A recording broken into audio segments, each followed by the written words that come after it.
Alhamdulillah, pada pagi yang mulia ini kita dapat berhimpun dalam satu majlis.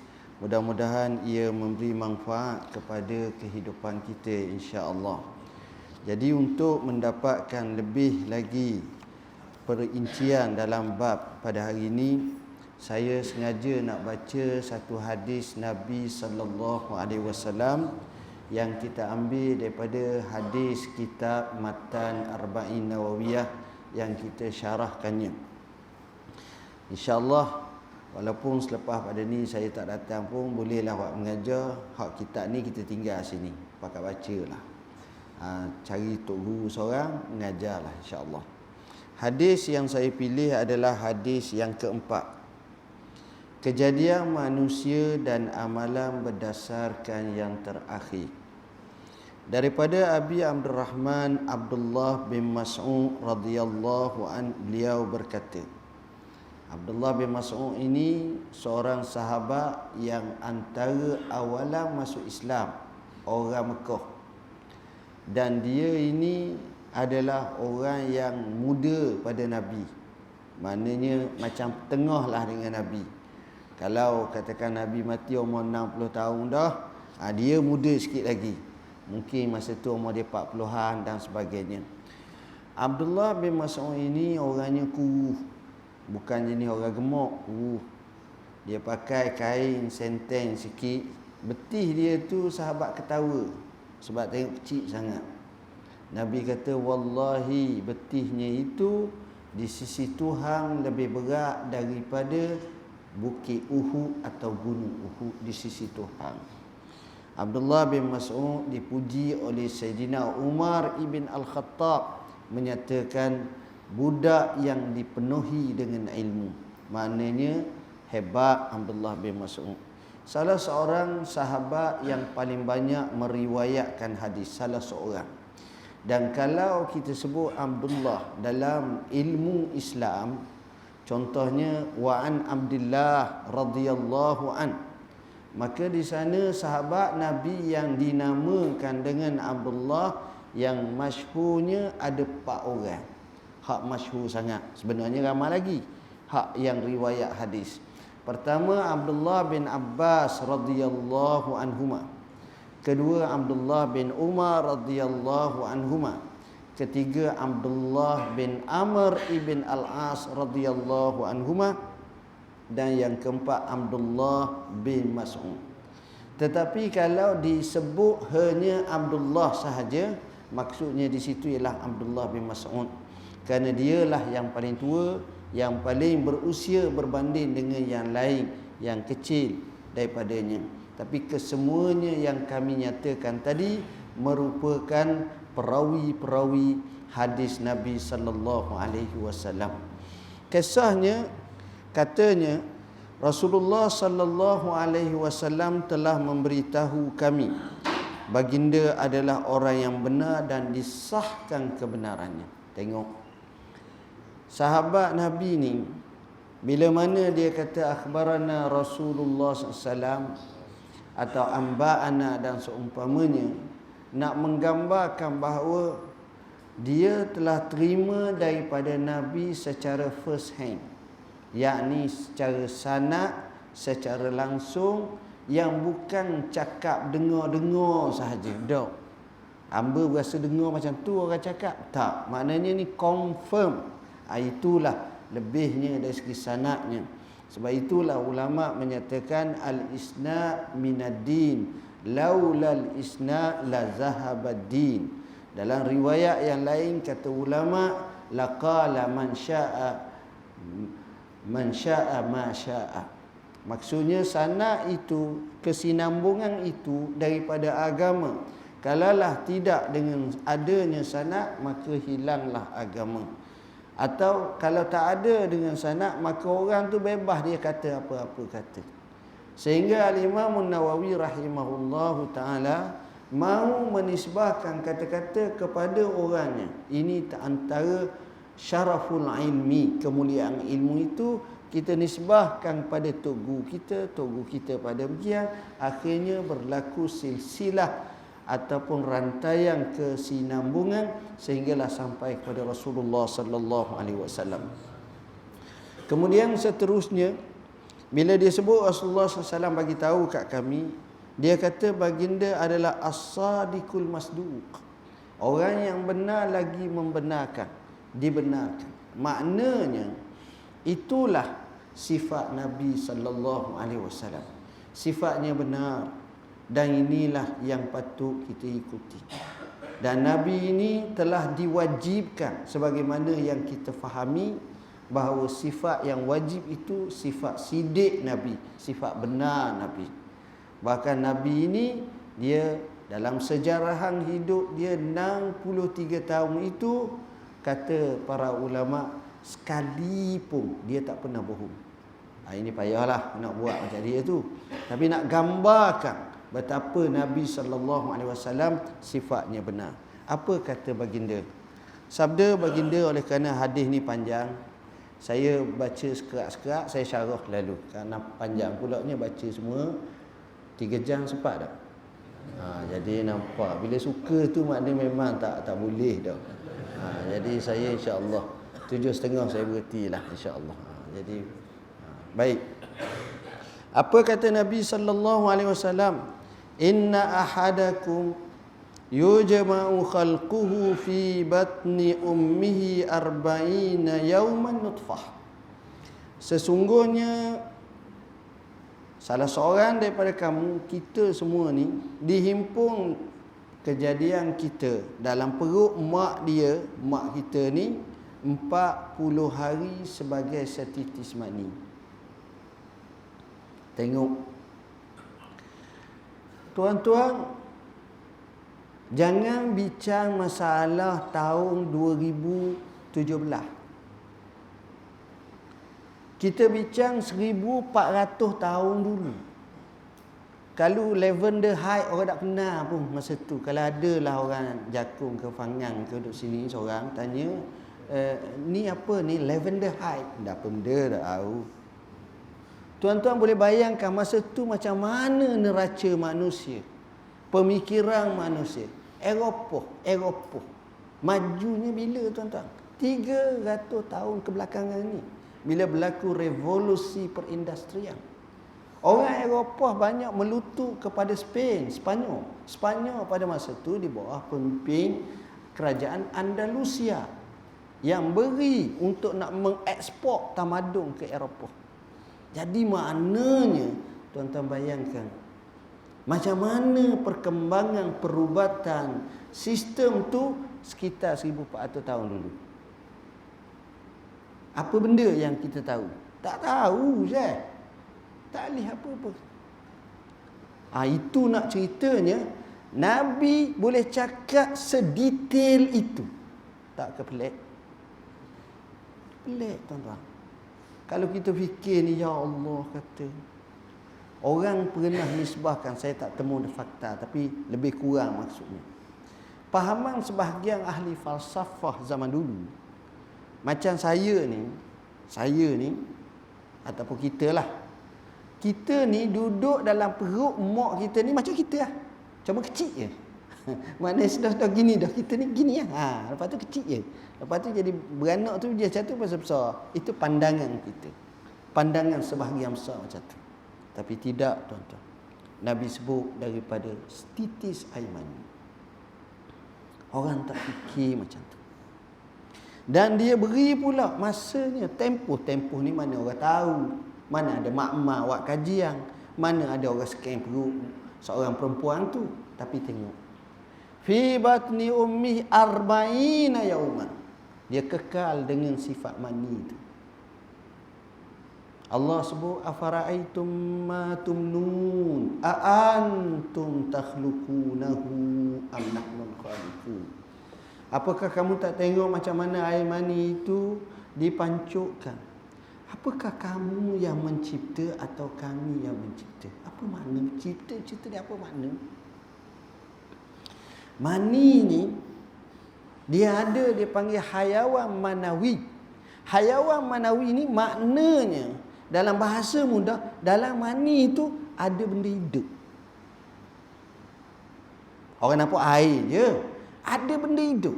Dan benda itulah orang panggil XX, XY, sperm dan sebagainya. Kita tengok sampai tahap tu. Allah. Tengok. 40 hari macam tu. Summa yakunu alaqatan misla zalika. Kemudian dia ini menjadi seperti alaqah. Alaqah ni kalau bahasa orang-orang perubatan moden, orang panggil uritus. Orang panggil alaqah. Alaqah ni apa makna? Alaqah ni dalam bahasa zaman dulu, alaqah. Sini tak ada kipah. Kipah. Kalau kipah tu hak sakut dinding tu, orang panggil kipah tu al-mirwahah muallaqah, tergantung. Jadi sifat yang kedua, 40 hari yang kedua, maknanya hari 41 sampai ke 80 hari tu, maka itu dipanggil sebagai alaqah. Alaqah ni jenis uritus yang bergantung pada dinding rahim tu.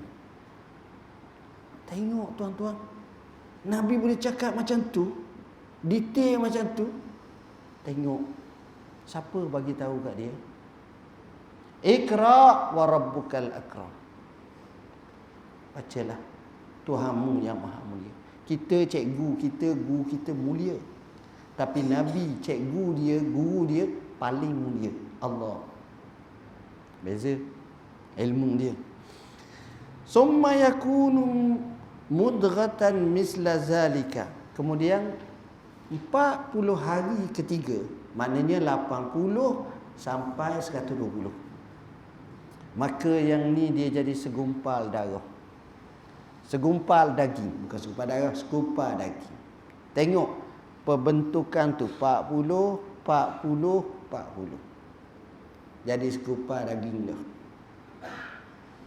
Selepas cukup 120 hari, lebih kurang sikit sangat, summa yursalu ilaihil malaku fayanfukhu fihi ruh. Kemudian Allah diutuskan kepadanya malaikat. Malaikat ini akan meniupkan padanya ruh. Tengok. Soalannya yang pertama kita kena faham tuan-tuan. Macam mana? Tanya isteri kita. Dia mengandung. Dia hamil. Dia cek doktor. Doktor kata memang sah dah mengandung. Tapi bila sampai hampir 120 hari, masa tu dia pun terasa gerak dah, kata dia. Sebelum tu tak gerak. Gerak dah. Tengok. Sebab itu hukum 120 hari ni satu hukum yang banyak diambil oleh tok fiqh, ahli fiqh berkenaan dengan gugur janin boleh ke tidak. Kalau sebelum pada tu ada kata boleh, ada kata tak boleh. Cuma mereka kena tengok alasan yang kata boleh. Kalau penyakit sampai kepala, otak tak ada dan sebagainya, dipanggil kecederaan yang parah, maka di situ ada fatwa-fatwanya. Maknanya memang tak boleh berfungsi, itu lain. Tapi kalau ringan-ringan tu, itu lain. Baik. Jadi bila malaikat tiupkan ruh 120 hari, lebih pada tu baru kita terasa ada orang dalam. Dan orang yang duduk dalam perut orang tak panggil orang lagi. Jangan panggil orang lagi. Itu dipanggil istilahnya janin. Janin ni maknanya bayi yang duduk dalam perut mak yang belum keluar tu dipanggil janin. Janin. Malaikat ni datang, malaikat ni tiup roh. Dia tak habis sebagai tiup roh. Buat kerja, dia panggil kerja tak habis tak. Dia kena ada benda lain lagi. Apa dia? Wa yu'mar bi arba'i kalimatin. Diperintahkan kepadanya untuk 4 perkara. Maknanya atas kita semua ni 4 perkara. Syaitan ni baik sangat, buat menang. Tak ada. Kurang sangat tak boleh. Tak dua je. Tak. Semuanya 4 perkara. Hamba 4 perkara, tuang 4 perkara, orang ni 4 perkara dia tulis. Apa dia? Bikatbi rizqihi wa ajalihi wa amalihi wa syaqiyyun aw sa'id. Ditulis rezeki. Rezeki ni dapat dah. Ada dah tulis. Tuan-tuan, sebagai contoh, tapi ni walaupun tak tepat, seolah-olah nak cari ketepatan. Sebuah kerajaan maksud saya negara ke negeri ke, biasanya amalan di Malaysia ni lah contohnya, dan dunia pun macam tu lah. Dia akan buat bajet. Kita ingat bajet hak lepas, kita belanja dulu baru kira berapa banyak. Pergi ke Giant tu, apa nak beli baru tanya berapa. Dia akan buat bajet. Dan bajet tu pula bila dia buat, dia unjuk semua kementerian ni, negeri ni. Okey. Dan bajet tu pula dia tak boleh belanja melainkan dalam bajet tersebut. Dan dalam bajet tersebut dia ada rumah dia, rumah ni. Maksudnya hak ni untuk ni, hak ni untuk ni, hak ni untuk ni. Kod berapa? Kod 21, kod 20, kod 19, macam-macam kod lah. Hamba pun tak tahu. Jadi kita tak apa tahu sangat sebab bukan kerja kita ngapal tu, tapi orang yang bahagian keuangan, bahagian akaun dia tahu. Minta maaf tu, kata duit habis dah bahagian ni. Kata habis baru awal ni, dak hak bahagian tu habis, hak bahagian lain ada lagi. Dia kira rumah dia. Macam kita lah, anak 5, bagilah ke orang ni gini. Abang long habis dah duit. Jadi takkan nak ambil hak daripada hak abangah. Abangah kena cari duit lain lah pula. Sebab abangah nak pergi kat sekolah menengah dia ke, kacik pula kita, contohnya lah. Baik. Jadi rezeki ni Allah tulis dah. Allah tulis, tuan-tuan. Apa yang kita dapat tu rezeki kita. Dah kalau gitu ustaz, kita duduk rumah. Ada rumah rezeki kau kurang tu. Ini konsep kena faham. Tuhan tulis bukan bermakna menyebabkan kita tak payah usaha. Yang jadi kita tak payah usaha, pemikiran macam itulah yang menyebabkan kita suka. Kita suka. Tuan-tuan, saya rasa pelik lah saya tengok. Saya banyak pergi negeri Arab dulu, aku nak belajar jugalah gaji ni. Ada setempat tu saya pergi Jordan. Begitu juga Syria. Jordan ni tuan-tuan bayangkan. Pagi-pagi ada tempat tu, pagi-pagi dia buat macam markas lah, tempat berhimpun. Tepi jalan ramailah, penuhnya. Masing-masing tu bawa cakur, bawa apa ni tuku, bawa apa ni duduk tepi jalan. Kemudian datang seorang kereta, 1, 2, 3, 4, jom mari sini ikut hamba. Maknanya gaji lah 4 orang. Mari pula kereta. Ni, tu, ambil 2 orang. Seorang 2 orang. Nak beki rumah.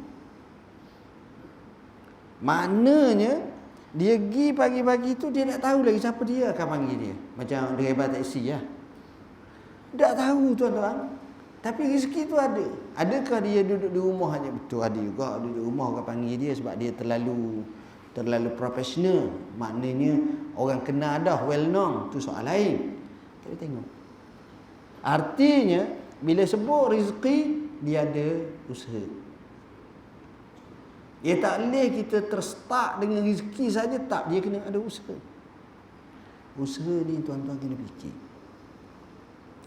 Kena fikir macam mana kita nak dapatkannya. Kita fikir. Dan macam mana kelebihan yang ada pada kita. Macam mana cara kita selesaikan. Semuanya kita fikir. Kita tak boleh pakai wakda, tak jadi. Kita fikir. Begini. Caranya begini. Ni begini. Ini penting, tuan-tuan. Ini penting. Tuan-tuan, sahabat bagi tahu, orang yang belajar di Harvard University, sebahagianlah ada, yang ambil kursus ekonomi, kalau balik di negara dia, paling kurang gaji dia 1 juta setahun. Kenapa? Kerana kepakaran, kerana kepercayaan. Kita ni kepercayaan, trust. Mana aku percaya mampu buat ni, aku percaya. Tengok.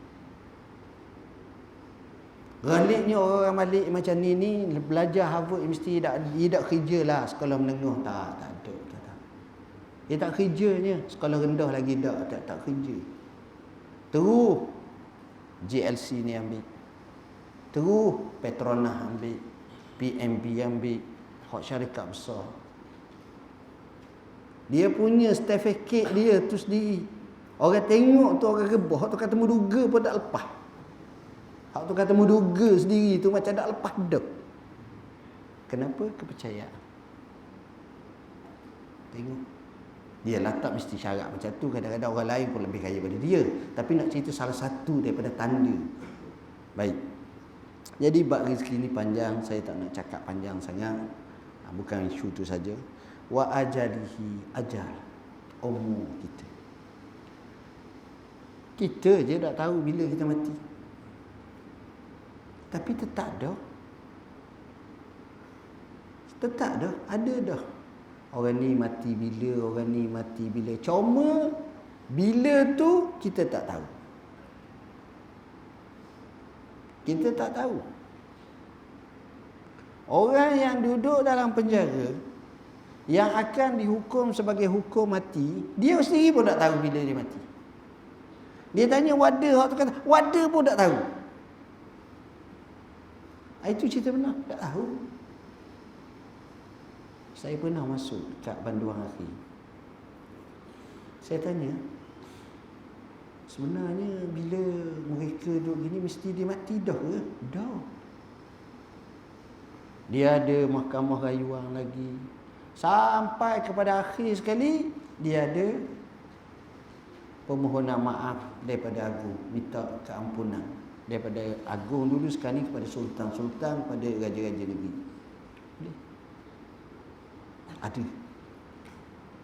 Ada orang tu dia duduk, kata silap saya, dia cerita 14 tahun dah duduk tunggu. 14 tahun dah. Maknanya ajalnya orang tak tahu. Ajalnya orang tak tahu. Ada tak kita tengok orang sakit macam nak mati, tak mati? Ada tak kita tengok orang sihat tiba-tiba mati ngejut? Ada. Sebab itu Imam Syafi'i kata, wa kam min sakimin ashahina min ad-dahri wa kam min sahihin mata duna illatin wa kam min fata asbaha dhahika wa kan nusijat akfanuhu wa huwa la yadri. Berapa banyak di kalangan orang muda, berapa banyak di kalangan orang sakit tiba-tiba boleh hidup panjang tak mati-mati. Dan berapa ramai orang sihat tiba-tiba mati mengejut. Berapa ramai kita tengok orang muda sedang ketawa berdekah-dekah ketika itu kain kafannya sedang dijahit. Banyak. Itu mati luar biasa. Kita tak tahu bila. Cuma siapa dia nak umur panjang. Semua nak umur panjang. Salah satu daripada cara nak umur sepanjang ialah dia kena sambung silaturahim. Nabi SAW bersabda, man arada an yabsutallahu alaihi rizqah wa yunsa' lahu fi asarih falyasir rahimah.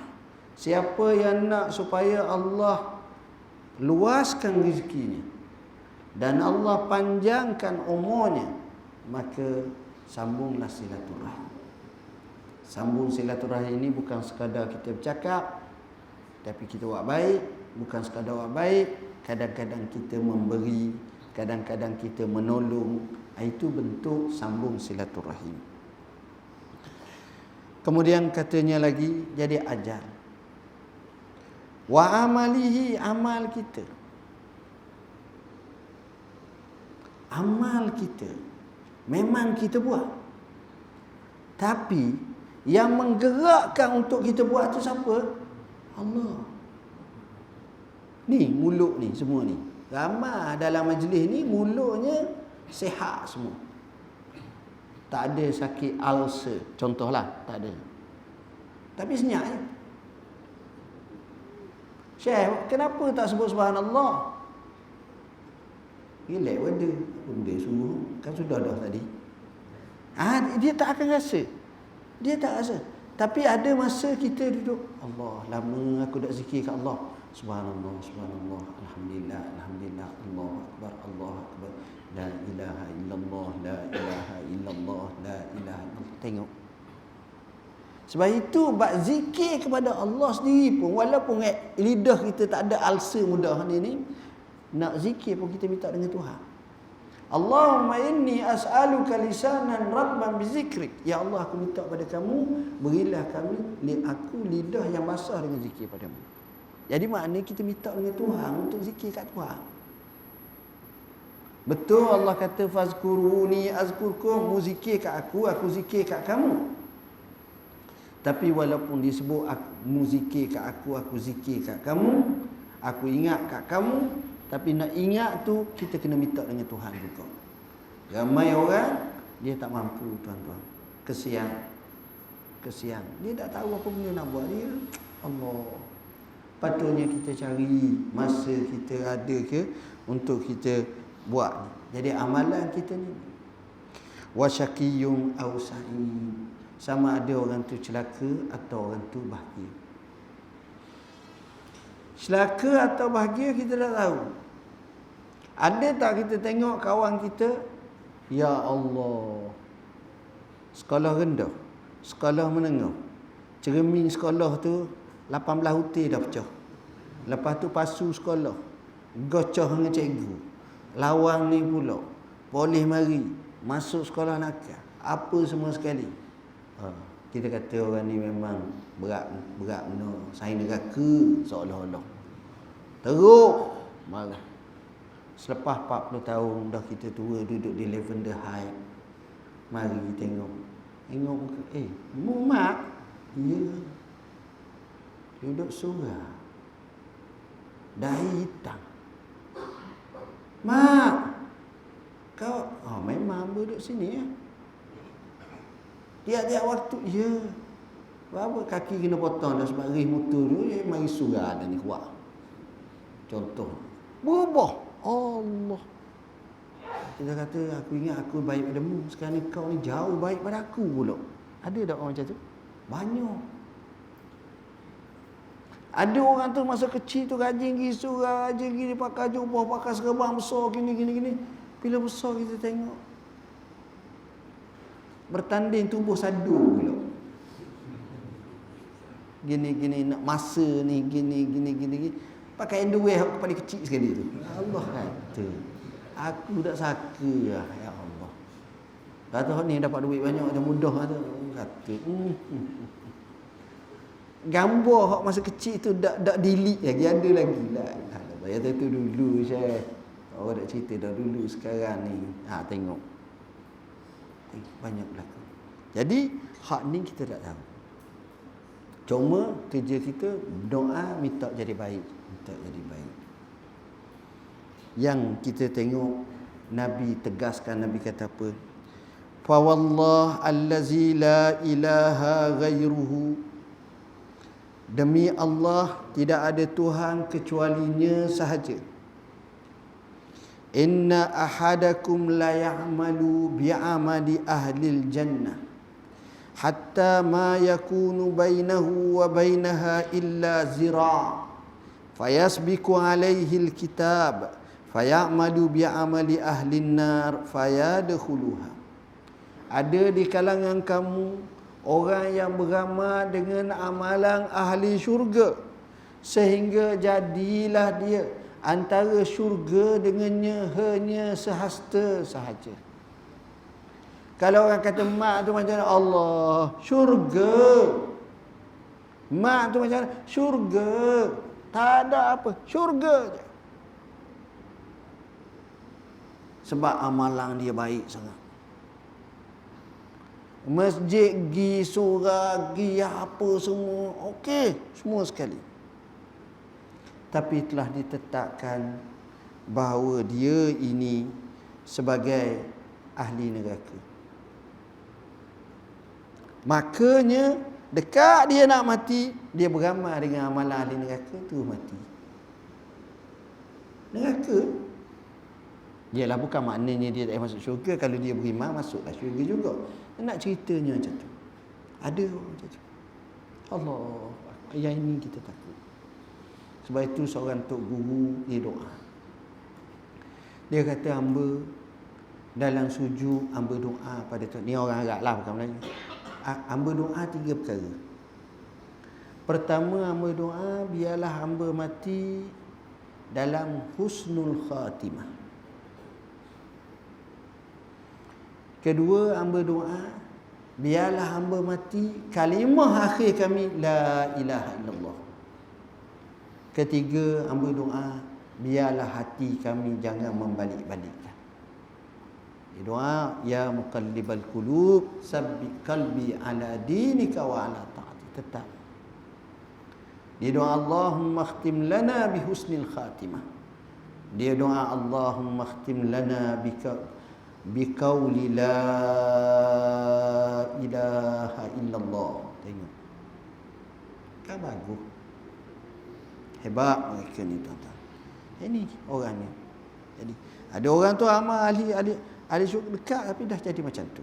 Kedua, wa inna ahadakum la ya'malu bi amali ahli an-nar hatta ma yakunu bainahu wa bainaha illa zira' fayasbiqu alaihi al-kitab fayamalu bi amali ahli al-jannah fayadkhuluha. Yang kedua, ada di kalangan kamu yang beramal dengan ahli neraka. Maka jadilah antara kamu ahli neraka tu, dia beramal ni orang tengok teruk sangat, maka jadilah antara neraka tu dengan dia tu ibarat sejekar je ataupun sahasta je. Allah, berat. Sebut berat. Tapi oleh kerana dalam kitabullah, maksudnya dalam takdir ilahi, qada Tuhan, dia ni ahli syurga, dekat nak mati, dia patah, dia beramal dengan amalan ahli syurga, dia mati dan dia masuk syurga. Tuan-tuan, kadang-kadang kita tengok masa dululah mungkin ataupun apa, ada orang kampung kita, orang taman kita ni jahat yang amat sangat.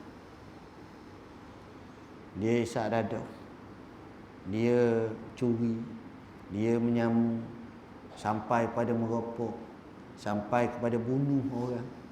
Akhirnya dia ditangkap. Dan dia ni memang kalau tengok Tok Imam pun nak sepak Tok Imam. Surau ni paling benci sangat pergi lawan mari tu, nak pergi cabur orang macam-macam. Oh, Tuhan saja yang tahu betulnya dia, samsingnya dia. Akhir selepas dia dijatuhkan hukuman, dia duduk sebagai banduan akhir. Kalau kita pergi lawak dia tuan-tuan, selepas 2 tahun, setahun, kita tengok dari dia hitam. Semayang, baca Quran, khatam Quran seminggu sekali, seminggu 2 kali. Zikir, baca Quran, berubah sakan. Ada tuan-tuan, saya pernah bertemu ramai macam tu. Sebab bagi dia tak ada dah peluang, ni je dia insafi diri dia. Tengok, kita ni hak rasa dah ahli syurga dah, relax berada. Jadi dah kita pergi bayang, kita gini, kita rasa secure, kita zoom selesa tuan-tuan. Gitu. Sebab itu isu macam ni lah kena doa pada Tuhan sentiasa. Biar kita ni mati, kalau boleh ada 4 perkara. Pertama, kita mati dalam ibadah. Kedua, kita mati tempat tu baik, di masjid ke, di surau ke. Ketiga, kita mati, kita ni sedang beribadat. Mana sedang beribadat? Mana bukan sekadar dalam ibadat tu saja, tapi kita sedang beribadat. Oh, comel sangat. Dan keempat, kalau boleh biar kita mati kalimah akhir kita la ilaha illallah. Habis. Tak ada apa. Tak apa tuan-tuan. Ya tu. Kalau tuan-tuan boleh belilah mati macam tu 10,000 beli tuan-tuan. Dia kata kalau nak dapat package ni kena bayar 10,000. Bayar lah. Tapi memang tak boleh pun. Memang tak boleh. Kalau boleh. Maksud saya benda ni mahal sangat. Saya pernah bertemu dengan seorang doktor pakar. Dia pernah rawat agung dulu. Ni masa satu forum. Sampai sekarang saya ingat. Dia kata, saya ni duduk di hospital, rawat orang. Dan masa orang nak mati, saya ada di tempat tu banyak kali. Bukan seorang. Dan ia kerja dia mungkin tempat ICU ke, CCU ke apa ke, banyak kali. Tapi saya nak bagi tahu kat tuan-tuan, banyak yang saya tengok bila dia mati, nak mati, pakai senyap gitu je. Amat sedikit orang tu nak mati, kalimah akhir dia sebut la ilaha illallah. Tuan-tuan, sikit. Saya suka cerita hak ni, tak apalah cerita. Cerita ni kadang-kadang menginsafkan kita. Bagus juga.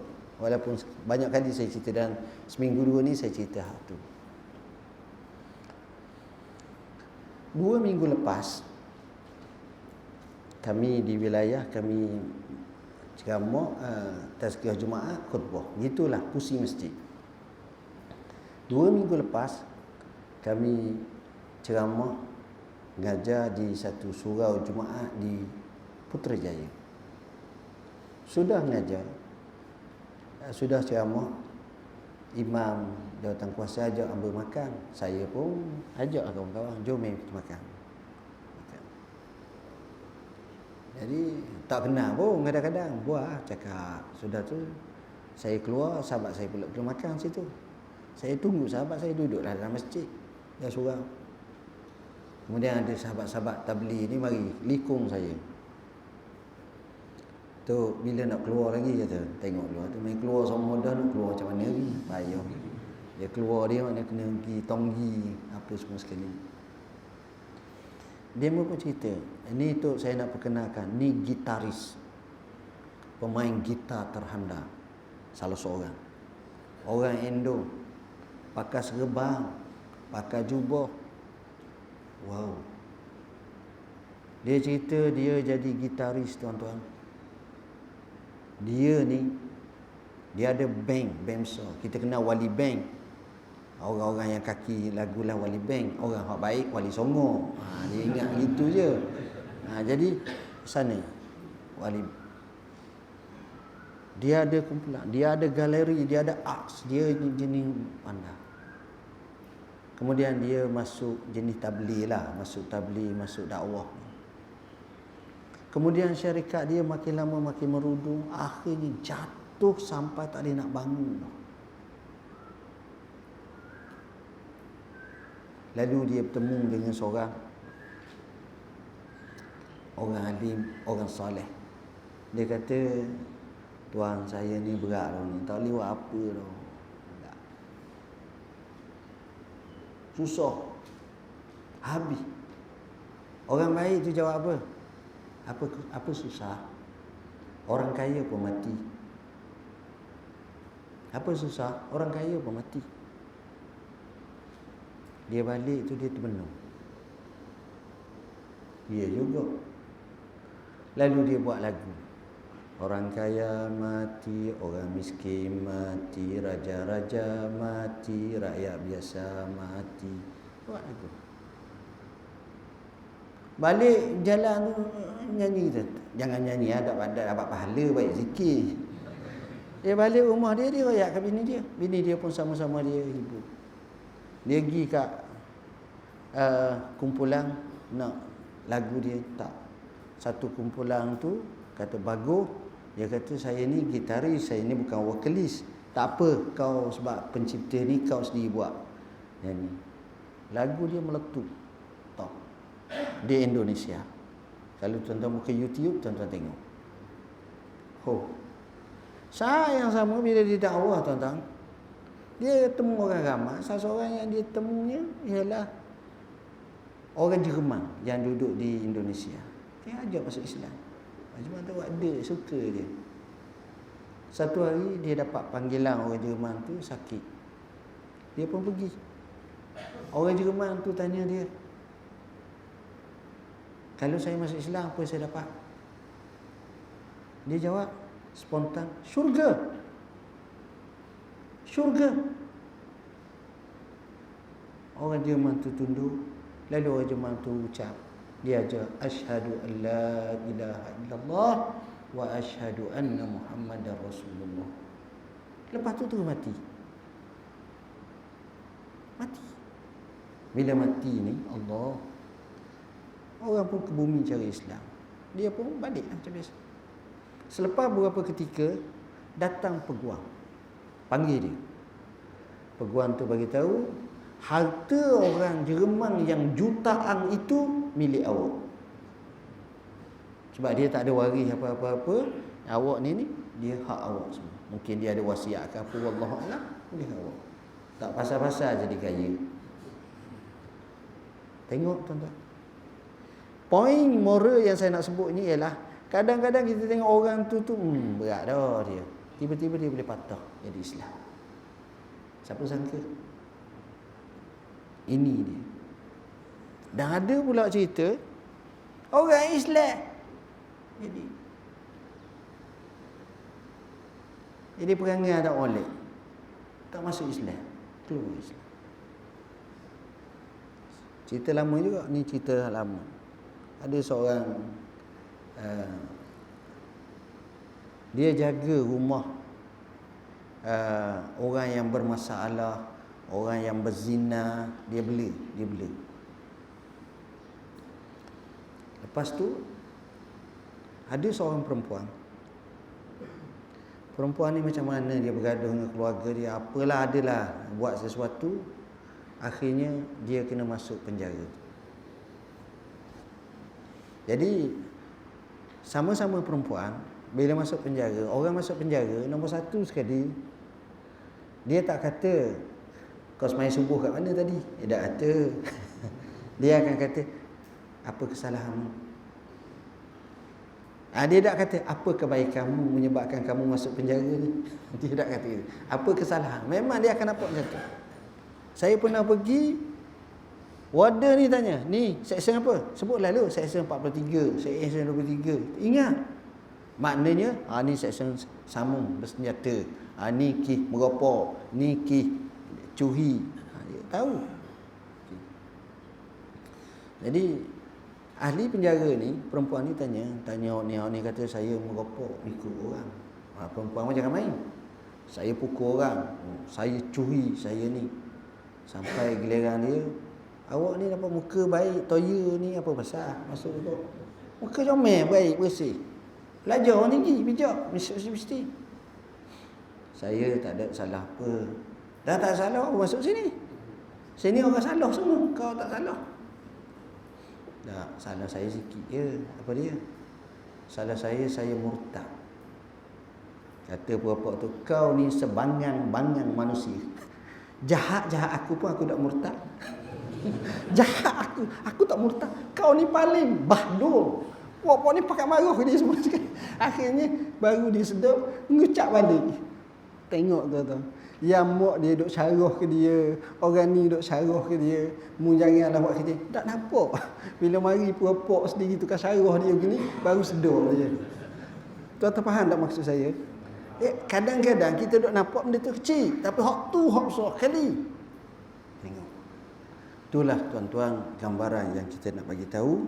Inilah hadis yang kita baca, iaitu amalan ni akhir. Tapi janganlah kita ambil lesen dia, sekarang ni aku nak bebas pergi mari sebab amalan tu akhir. Kita tak tahu bila akhir tu. Kalau kita tahu, tak apa. Jadi tuan-tuan, sekadar itulah yang dapat kita sampaikan dalam buku ni. Dan buku ni saya tinggal sinilah untuk boleh buat baca semua sekali. Kami banyak buku-buku yang lain tuan-tuan. Fiqh Musafir, orang yang selalu musafir boleh baca buku ni. Banyak buku hakam. solat pelengkap. Yang ni saya sebut isu-isu solat macam bacaan yang khusus, macam Allahumma ba'id baini wa baina khataaya. Itu doa-doa yang banyak. Begitu juga gelaran ulama. Gelaran ulama ni panggilan apa sejarah ulama, qadi, qadiyani, qadun, aqdal qudha, imam, syekhul Islam, semua nama. Fi jenazah itu juga kita bahas. Bila ustaz sudah payung, yang ini satu buku ustaz daripada Ahmad Dasuki, Ustaz Syed Nur Hisham, Ustaz Haryanto, termasuk saya. Satu ceramah kami ngajar-ngajar, ada seorang tu dia kupu, dia buat buku. Jadi bagus juga kita dapat manfaat dan kita hikam berkenaan bersih hati dan jiwa. Saya rasa sekadar itulah yang dapat kita sampaikan. Mudah-mudahan ia memberi manfaat kepada kita semua. Aku qauli hadza wa astaghfirullahal azim li wa lakum. Bismillahirrahmanirrahim. Allahumma faqihna fid din al-muttaqin. Allahumma ja'alna minal ladzina yastami'una al-qawla fayattabi'una ahsana. Allahumma rabbana atina fid dunya hasanatan wa fil akhirati hasanatan wa qina azabannar. Wa sallallahu ala sayyidina Muhammadin wa ala alihi wa sahbihi wasallam. Walhamdulillahi rabbil alamin. Wassalamualaikum warahmatullahi wabarakatuh.